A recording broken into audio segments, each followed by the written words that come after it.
नमस्कार दोस्तों, वॉक पे चर्चा में आप सबका स्वागत। कॉमनवेल्थ गेम्स में भारत ने बहुत अच्छा प्रदर्शन किया है। पिछली बार भी किया था, उससे बेटर किया है, कर रहा है।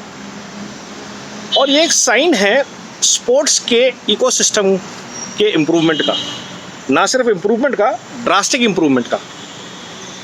लेट्स अंडरस्टैंड, यही भारत था। 2010 के कॉमनवेल्थ गेम थे, 82 में एशिया गेम्स हुए थे, उससे लेकर के 2010 के तक की एक यात्रा है जिसमें स्पोर्ट्स में करप्शन बहुत ज़्यादा बढ़ गया था। हद ये कि कॉमनवेल्थ गेम्स के टाइम पे हम अपने इंफ्रास्ट्रक्चर और इवेंट्स के लिए तैयार ही नहीं थे, इतना बेहद हद से ज़्यादा करप्शन हुआ था। और वही 2014 में से जब इम्प्रूवमेंट शुरू हुआ, राज्यवर्धन राठौर जी स्पोर्ट्स मिनिस्टर बने, इकोसिस्टम की छटाई और सफाई शुरू हुई, रिजल्ट्स आने शुरू हुए जब स्पोर्ट्स मिनिस्टर खुद खड़े हुए स्पोर्ट्स पर्सन्स के साथ पीछे पानी लेके। याद कीजिए वो फोटोग्राफ्स।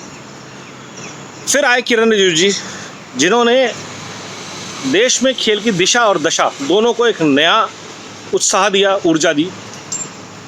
और देश ने देखा कि कैसे नए नए स्पोर्ट्स में नए नए स्टार्स निकल के आए।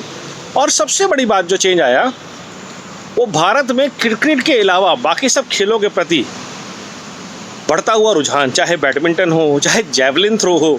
Neeraj Chopra is a house hold name today, right? PV Sandhu is an equally big brand ambassador than any other sports person from cricket, if I have to say. And the same goes for athletics, weightlifting, boxing, whether it is Nikhat Zareen, whether it is Mary Kom, starting with Mary Kom. So the whole ecosystem is under major revamp. Is there a scope of improvement? Yes, drastic. But with better audit, better accountability, less control of politicians in the various boards, committees, sports committees, that's a positive sign. Sports person ex-champions offering their services as advisors, as consultants, as coaches is a very, very positive sign. More sports person going in a delegation than the officials and their wives.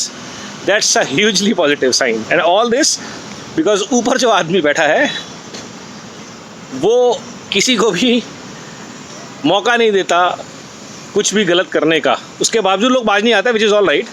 आ जाएंगे सारे धरने पे। आज की date में अनुराग ठाकुर जी हैं sports minister, और personal level पे किरण रिजिजू जी जो स्पोर्ट्स मिनिस्टर नहीं भी हैं, आज भी स्पोर्ट्स लोगों के साथ जुड़े हुए, स्पोर्ट्स पर्सन के साथ एनकरेज करते हैं उनको।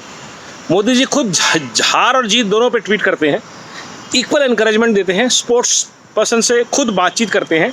और ये जब देश का टॉप नेतृत्व हर स्पोर्ट्स के पर्सन के साथ मिलता जुलता है, लड़के लड़कियों को उत्साहित करता है, तो एक नव ऊर्जा का संचार होता है। जब प्रधानमंत्री खुद आपको फ़ोन करके बोलते हैं कि चलो कोई बात नहीं, आप बहुत अच्छा खेले, अगली बार देखेंगे।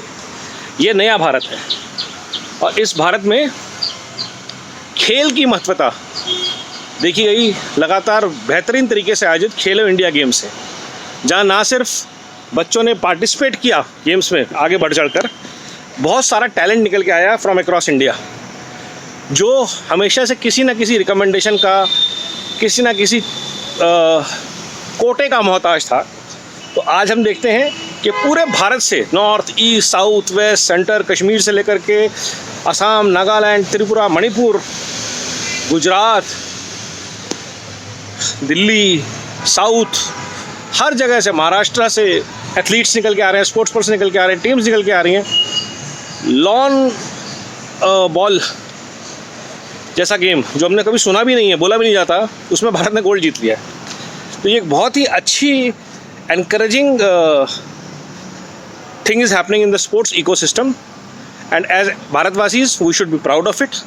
We should encourage our sports person and do whatever best in our limited capacities that we can to ensure that these systems keep on improvising.